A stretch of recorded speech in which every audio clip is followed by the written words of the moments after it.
shift. Can you tell us about this project? So Paradigm Gray is basically a black Twilight Zone meets Black Mirror. I was able to put together a team of 5 Chicago-based black filmmakers and their production companies.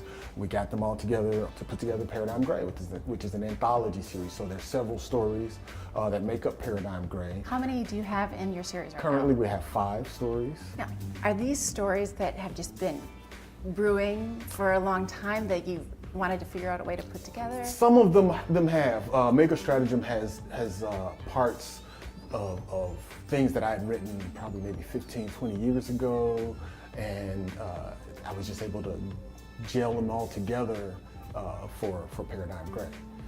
Reset, which is the other story that I wrote, is definitely something I've wanted to do for a while.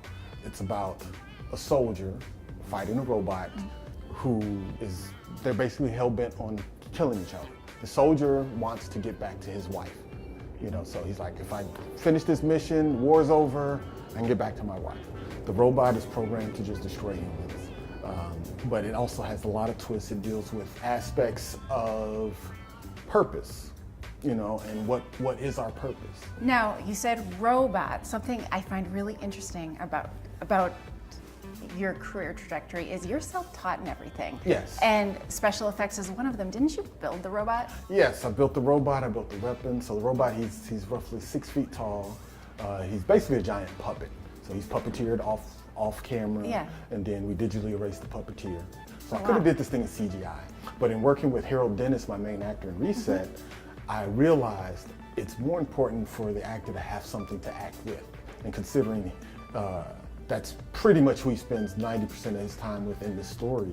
You wanted something built. Exactly. Tangible. So I built the robot. And it was fun, And my neighbors thought I was crazy. They're like, and I have an interesting story. I also had to build some corpses for the movie.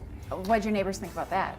So I had some new neighbors who had just moved in. Most of my old neighbors, they know I'm doing all this stuff. Yeah. I told my new neighbors, I'm like, look, you might see some gruesome stuff in the backyard as I'm painting this stuff, but it's all fake. And so they watched me develop it. But I have an interesting story. So one day I was putting a clear coat on them and I had them hanging in the garage. So I had the big garage door open so that the fumes wouldn't overcome me. Yeah. So police drove past. Oh no. I hear a screech. They back up very fast. And they're like, what's that? I'm like, oh, I'm a filmmaker. These are some props. And they were like, can I take a look at them? I'm like, yeah, come on. So they both get out the car. One of them has his hand on his weapon the whole time. Yeah. And the other one, the other one was relaxed. He's like, this is cool, wow, whatever.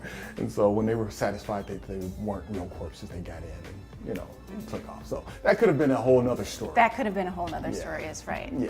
Right now, with Black Panther doing what it's doing, it's a great time for this launch pad too. Yes, exactly. And when we got started with Paradigm Gray 2 years ago, I was telling all the filmmakers, I was like, look, we gotta be done before Black Panther. And some of them got it, but a lot of them are like, why is he so fixated on when Black Panther comes out? But Marvel's track record. And then once the talent they had attached to it, I was like, oh yeah, this is gonna do really big. And nothing in the black superhero realm really has been taken this serious. Yeah, because unfortunately a lot of times when we have black superheroes, they're regulated or limited in their abilities. It's like there's usually, like unfortunately Black Lightning does it where they have a white character that, supplies the tech. It's like, it's like we're considered the muscle. So it's almost a Mandingo thing again. Yeah. We either do that or, we're just not smart enough or whatever. So with Black Panther, we have, the whole package. And it's like, see, that's what we've been wanting to see. When do you think we're all gonna be able to see it? So we're in negotiations right now, so we can't show the whole film. So what we decided to do, we're creating a short film specifically for public consumption because we're getting such a tremendous response from film festivals that want us to show, conventions, schools, all types of people. We've got an invite to the Youth Detention Center in Chicago to talk to the students also about the project. Because the overall message is if we can't see ourselves in these roles in the future as heroes, then no one else is going to do it for us.